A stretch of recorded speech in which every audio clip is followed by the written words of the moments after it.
ഗുരുജനങ്ങൾക്കും ജ്യോതിഷ മാന്ത്രിക ആചാര്യ ഗുരുക്കന്മാർക്കും ബന്ധുമിത്രാദികൾക്കും സുഹൃത്തുക്കൾക്കും എല്ലാ സഹോദരി സഹോദരന്മാർക്കും എൻ്റെ ഹൃദയം നിറഞ്ഞ നമസ്കാരം. ശ്രീ മൂകാംബിക അമൃതവിഷൻ എന്ന ഈ യൂട്യൂബ് ചാനലിലേക്ക് എല്ലാവർക്കും സ്വാഗതം.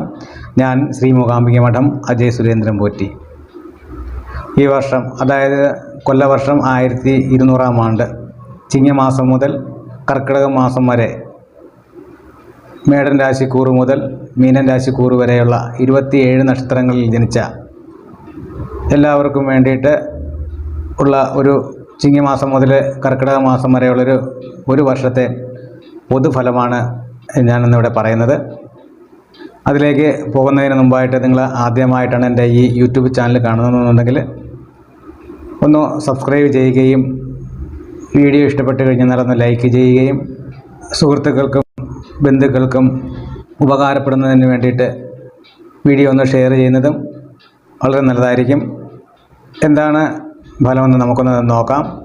പൂരുരുട്ടാതിയുടെ കാലും ഉത്രട്ടാതിയും രേവതിയും ചേർന്ന മീനക്കൂറുകാർക്ക് 3-ാം ഭാവത്തിൽ വ്യാഴവും 12-ൽ ശനിയും ജന്മത്തിൽ രാഹുവും സഞ്ചരിക്കുന്നൊരു കാലമാണ്. ഈ ഒരു വർഷക്കാലം വളരെ ശ്രദ്ധിക്കേണ്ടുന്നൊരു വർഷക്കാലമാണ്. ഉന്നത പദവിയിലൊക്കെ ജോലിയൊക്കെ ചെയ്യുന്ന വ്യക്തികൾക്ക്, പ്രത്യേകിച്ച് സർക്കാർ ജോലികളിലാണെങ്കിലും മറ്റ് വലിയ വലിയ ഉദ്യോഗ സ്ഥാനങ്ങളിലൊക്കെ ജോലി ചെയ്യുന്ന വ്യക്തികൾക്കൊക്കെ അവരുടെ തൊഴിൽപരമായിട്ട് കലഹങ്ങളൊക്കെ ഉണ്ടാകുവാനൊക്കെ സാധ്യതയുണ്ട്. ഈ കലഹവും മാനസിക വിഷമവും ഒക്കെ ഉണ്ടാകുകയും ചിലപ്പോൾ ജോലിയിൽ നിന്നും മാറ്റുന്നതിനോ ജോലിയിൽ നിന്ന് വിട്ടുപോകുന്നതിനോ ഒക്കെ സാധ്യതയുള്ളൊരു സമയമാണ്. ഉന്നത പദവിയിലൊക്കെ ഇരിക്കുന്ന വ്യക്തികൾക്കൊക്കെ ചിലപ്പോൾ ആ സ്ഥാനം മാറേണ്ടുന്ന ഒരവസ്ഥയൊക്കെ ഉണ്ടാകും. വളരെ ശ്രദ്ധയോടുകൂടി കലഹമോ മറ്റു കാര്യങ്ങളോ ഉണ്ടാകാതെ വളരെ ശ്രദ്ധയോടുകൂടി കാര്യങ്ങളൊക്കെ മുന്നോട്ട് കൊണ്ടുപോവുകയാണെന്നുണ്ടെങ്കിൽ കുഴപ്പങ്ങളൊന്നും ഉണ്ടാകാതെ പോകുന്നതാണ്. മാനസികപരമായിട്ടും ശാരീരികപരമായിട്ടും വളരെ ക്ലേശങ്ങളൊക്കെ ഉണ്ടാകുന്നൊരു സമയവും കൂടിയാണ്. ആരോഗ്യമൊക്കെ വളരെ ശ്രദ്ധിക്കേണ്ടതാണ്. പ്രത്യേകിച്ച് കുടുംബത്തിലെ പ്രധാന സ്ത്രീകൾക്കൊക്കെ ആരോഗ്യപരമായിട്ട് വളരെ മോശം ആകുന്ന അവസ്ഥയൊക്കെ ഉണ്ടാകാൻ സാധ്യതയുണ്ട്. പ്രത്യേകിച്ച് വാക്ക് തർക്കങ്ങളൊന്നും ഉണ്ടാകാതെ ശ്രദ്ധിക്കേണ്ടതാണ്. വാക്ക് തർക്കങ്ങളൊക്കെ ഉണ്ടാകുവാനും സാധ്യതയുണ്ട്.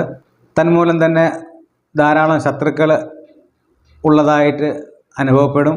ശത്രുഭയമൊക്കെ ഉണ്ടാകുവാനും സാധ്യതയുള്ളൊരു സമയമാണ്.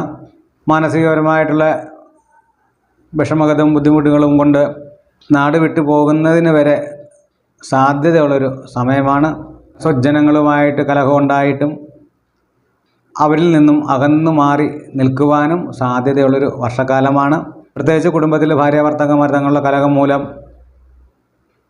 പിരിഞ്ഞു മാറുന്നതിനോ ബന്ധം പിരിഞ്ഞു പോകുന്നതിനോ ഒക്കെ സാധ്യതകൾ വളരെ കൂടുതലാണ്. എന്തൊക്കെയായാലും മീനക്കൂറുകാർ മഹാവിഷ്ണു ക്ഷേത്ര ദർശനം നടത്തുന്നതും ഈശ്വര പ്രാർത്ഥന നടത്തുന്നതും ശിവക്ഷേത്ര ദർശനം നടത്തുന്നതും ശിവക്ഷേത്രത്തിൽ തിങ്കളാഴ്ച ദിവസം കുളിച്ച് തൊഴുത് പ്രാർത്ഥിക്കുന്നതൊക്കെ വളരെ ഉത്തമമാണ്.